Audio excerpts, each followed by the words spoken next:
나는 모의고사 때 항상 점수가 한 1, 2등급 나왔었는데 왜냐면 정말로 할 의지가 있는 게 맞나? 아니면 의치한약수를 간다거나. 안녕하세요. 저는 서울대학교 통계학과를 졸업한 뒤에 수학학원 그리고 독학 재수학원을 운영하고 있는 원장입니다. 이미 3월이 지나서 재수 3수에 대한 고민을 끝낸 학생들 많을 텐데요. 하지만 현재 재수를 하면서도 이게 맞나? 아니면 지금 대학을 다니면서도 재수를 한 번 더 해야 되나? 약간 이런 고민을 하는 학생들이 아직도 있을 거라고 생각합니다. 제가 지금까지 수백 명의 수험생들과 상담을 해오면서 쌓아온 데이터, 그리고 그들의 성공과 실패를 곁에서 지켜본 저의 경험을 바탕으로 오늘 아주 솔직한 저의 의견, 조언, 그리고 가이드라인을 드리려고 합니다. 오늘 이 영상이 여러분의 1년을 결정하는 중요한 이정표가 되길 바랍니다. 먼저 학생들이 고민하는 그런 내용을 4가지 포인트로 나눠서 제 의견을 말씀드릴 거고, 지켜봤을 때 재수에 성공하는 학생들의 특징 4가지를 말씀드리려고 합니다. 먼저 첫 번째 학생들의 고민인데요. 지금 대학을 그냥 다니면 괜찮을까요? 지금 그냥 이대로 남아있으면 후회할 것 같은데, 이런 말을 하는 학생들이 있는데요. 이런 경우라면은 진짜 내 실력이 어떤지를 한번 다시 판단을 해봐야 됩니다. 예를 들어서 나는 모의고사 때 항상 점수가 한 1, 2등급 나왔었는데 수능 날에만 유독 3, 4등급이 나왔다 라는 학생들이 있습니다. 이런 학생들이라면은 한번 다시 도전하는 것도 저는 나쁘지 않다라고 생각합니다. 이런 학생들의 경우에는 사실 다음 수능에서는 모의고사 연습을 통해서 좀 더 전략적으로 수능을 잘 볼 수 있는 학생들도 있기 때문입니다. 그리고 또 특정 한두 과목에서만 유독 좀 물려있던 학생들, 아니면 작년에는 너무너무 공부를 안 해서 올해는 공부를 나는 할 의지가 충만하다, 정말로 열심히 해서 이제는 원하는 대학을 가고 싶다 라는 열정을 가진 학생들이라면 해보는 것도 추천드립니다. 왜냐면 나중에 평생 따라다닐 그런 미련을 남기는 것보다 후회하지 않는 게 낫다고 생각합니다. 하지만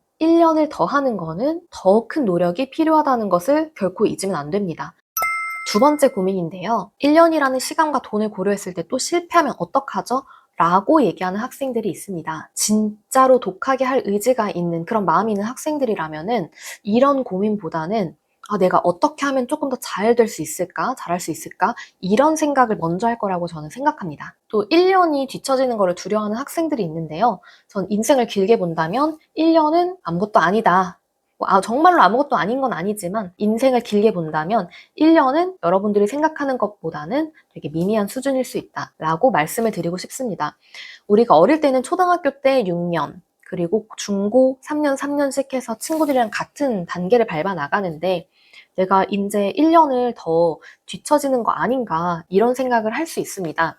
근데 제가 본 경험상 열심히 해서 1년을 투입해서 내가 좀 더 상위권 대학을 간다거나 아니면 의치한약수를 간다거나 하게 되면은 인생의 경로가 아예 바뀌게 되고 10년 이상의 가치를 가질 수도 있는 거라고 생각합니다. 여러분들이 서울 중하위권 이하의 대학을 다니면서 나중에 취업 고민을 하는 그런 시간 대비 서울 상위권 대학을 감으로 인해서 그런 시간을 덜어주고 더 넓은 기회를 갖는 것이 그게 1년 이상의 기회비용보다 더 크다고 생각합니다. 세 번째 고민인데요. 슬럼프를 겪게 되면 어떡하죠? 저는 의지가 좀 약한데 라고 얘기를 하는 학생들이 있습니다. 사실 처음부터 이런 얘기를 꺼내는 학생들은 재수랑 잘 안 맞지 않을까라는 생각을 저는 하는데요. 왜냐하면 정말로 할 의지가 있는 게 맞나? 왜 처음부터 이런 의지 때문에 안 될 것 같다라는 생각을 하는 거지? 라는 생각이 들기 때문이죠. 다만 고3 때 좀 잘 착착하다가 슬럼프 때문에 요걸로 인해서 좀 크게 데인 학생이라면은 이런 생각을 할 수도 있다고 생각을 하는데요. 근데 슬럼프는 누구에게나 올 수 있습니다. 근데 이거를 어떻게 관리를 해나가는지, 어떻게 푸는지를 아는 게 되게 중요하다고 생각합니다. 감정 기복이 심한 친구들은 사실 조금 어려울 수도 있긴 하지만 주변에 조금이라도 조언을 받을 수 있는 선배 또는 멘토 같은 그런 사람들이 있다면 중간중간에 이런 슬럼프나 스트레스, 고민이 있을 때 회복할 수 있는 그런 여력이 좀 된다라고 볼 수 있습니다. 사실 슬럼프보다 내가 어떻게 하면 내가 더 잘할 수 있을지, 목표에 어떻게 하면 더 가까워질지를 생각하는 게 우선이고, 또 슬럼프는 내가 원하는 성적보다 그 결과가, 내가 원하는 성적은 이만큼인데 결과가 그거에 잘 미치지 못할 때, 빠른 시간 안에 이게 그 괴리가 빨리 줄지 못할 때 오는 경향도 있습니다. 그렇기 때문에 더욱더 내가 목표하는 바와 그 의지를 조금 더 다져야지 극복하는 경우도 있고, 스트레스를 어느 정도 해소를 할 수 있는 그런 시간도 필요하다고 생각합니다. 저의 경우에는 제가 고3 때는 짧은 일기를 매일 쓰게 되었었어요. 그러면서 매일매일 제가 어떤 생각을 하고 있었고, 나는 지금 왜 이렇게 생각을 하지? 이렇게 힘들지? 라는 것을 다시금 돌이켜보면서 회복을 하는 시간을 가졌던 것 같습니다.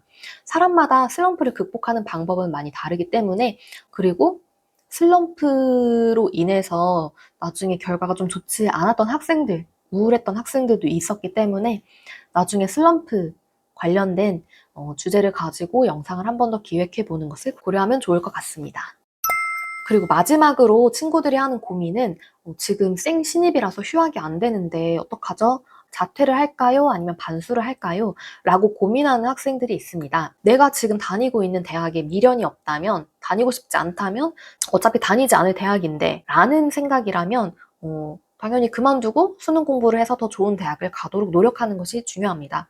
하지만 나 지금 서성한 다니고 있는데 약간 아까운 것 같기도 하고, 근데 어떡하죠? 라는 친구들이라면 내가 어느 정도의 시간을 투입해서 어느 정도의 과목, 몇 개의 과목을 올려야 되는지를 한번 잘 생각해 보시기를 바랍니다. 한두 과목 정도를 좀 올려야 되는 상황이라고 하면은 반수를 하는 것도 좋은 전략인데요. 근데 이거의 단점은 자칫 잘못하다가는 이도저도 아니게 되어버립니다. 좀 서성한 중에 한 대학을 다니면서 학교가 조금 아깝기 때문에 반수처럼 이제 학생이 와가지고 공부를 했었는데 수능 공부를 좀 집중적으로 하다 보니까 학교 공부를 소홀히 해서 점수가 너무 엉망이라고 하더라고요. 그래서 자기는 다시 돌아갈 수가 없는 상황이니 반드시 수능을 잘 봐서 대학을 옮겨가야 된다라고 했는데 결과적으로는 되게 좋은 결과를 얻었었습니다. 이런 경우가 아니라면은 좀 위험할 수도 있다라는 말을 드리고 싶고요. 만약에 한두 과목이 아니고 전반적인 과목을 전반적으로 다 공부를 해야 된다. 전체적으로 내가 전 과목들을 조금씩 다 공부를 해야 되는 상황이라면 반수는 좀 어려울 것 같다라고 말씀을 드립니다. 짧은 시간으로 그 많은 과목들을 다 공부하기에는 어렵기 때문에 반수는 전반적인 과목을 다 공부해야 되는 경우에는 반수는 추천드리지 않습니다. 지금까지 재수 3수를 고민하는 학생들의 주요 포인트들에 대해 제 의견을 말씀드렸는데요. 이제는 제가 곁에서 지켜본 재수에 성공하는 학생들의 특징 4가지에 대해서 말씀드려 보려고 합니다.